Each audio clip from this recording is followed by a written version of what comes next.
There's a lot of talk at the moment here about people leaving 2FM. So you won Darren Gorry, he announced she was leaving there, I think last week or the week before. Then there was Jennifer Stamparelli, or if that's the correct pronunciation of her name. And then there's the two Johnnies. And the two Johnnies, interestingly, were interviewed there by Brendan O'Connor last Saturday about why they were leaving. And O'Connor was kind of suggesting that they weren't able to get the deal that they wanted to. But the two Johnnies weren't saying that at all. They were actually saying, just waiting down here now at the train station in Enfield. Oh, there's a train coming. Going to get the train today now. Here's the train coming in to Enfield.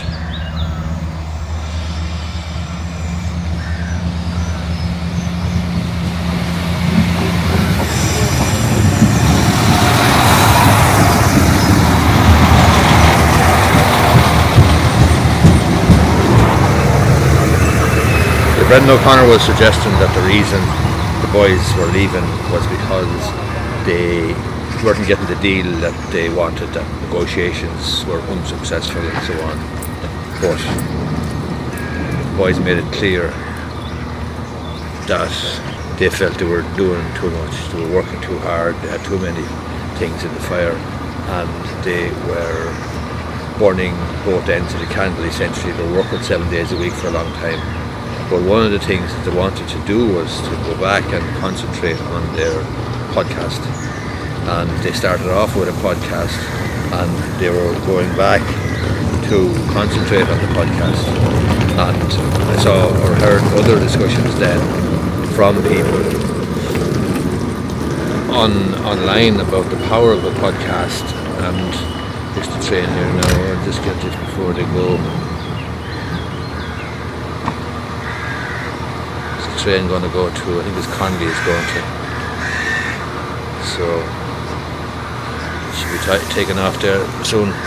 But other people then were making the point in being interviewed by, this is going the wrong way, no, she's going the right way, being interviewed online or on RTE about why people were leaving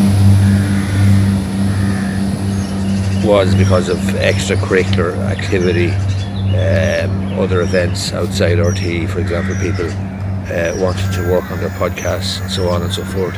And the funny thing is that somebody made the point that some of the podcasts nowadays have the listening figures or the listening figures of, you know, what used to be small radio stations, perhaps local radio stations.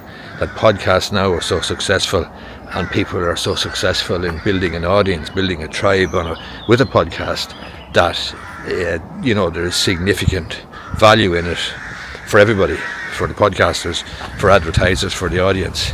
And some of the audiences are absolutely massive. Now obviously the same applies to people building tribes, building crowds, building fans or followings online, for example, in social media, and that's how they become influencers and so on. But if you're a small business owner, you should really consider podcasting, because it is so accessible and it's so easy to do. Now, I'm not saying it's easy to do well, it's not, but it is very, very accessible, and it is a way to build a tribe, build an audience for your business, for your brand, or whatever it is you're into.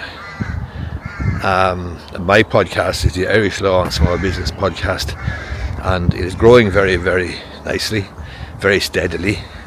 People like it, and it doesn't cost me a huge amount of time or effort, because I actually use my existing content on YouTube and Facebook, and that's where the videos there to provide the podcast episodes.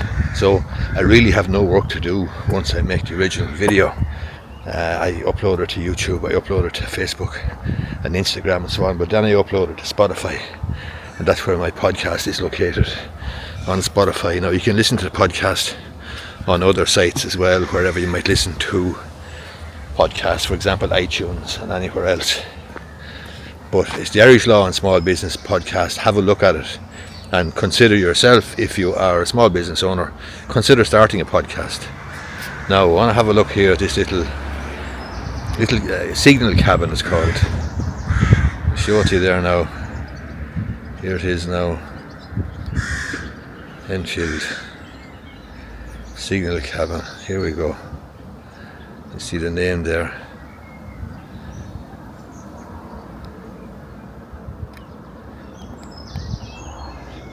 When I was a boy, Jim McDonald, a Kildare man, a staunch Kildare GA man, was operating that signal box, and he used to have to pull the levers and so on, but I was in it a few times.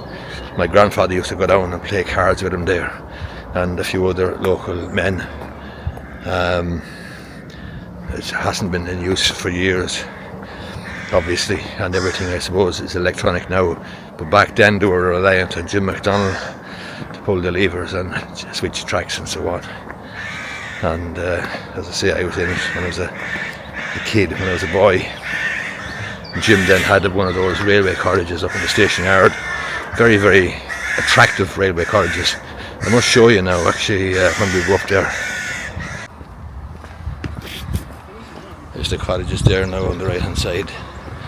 They're little cottages owned by the CIE, and the two men that worked or that lived in those cottages, one was Jim McDonald, who was the signal man, and the other man was Jimmy Craven. He worked with the railway as well. And down at the end there's an entrance to a lovely period red brick house, and it was the station master's house. And the station master's kids worked for me for a while across the road there in that petrol station. That's the petrol station that I bought off my father and developed and ran for a long time. Gave a good bit of employment. So that is the story. But if you have a small business, you should consider starting a podcast. But make sure that you plan out your episodes well and so on, because there's no point just making one for the sake of it, because it's easy to do. You need a bit of quality. You need to be able to share something of value for your audience. Hope you find this useful. If you do, I'd appreciate if you watch the next video, which is up here somewhere. It's up this side actually.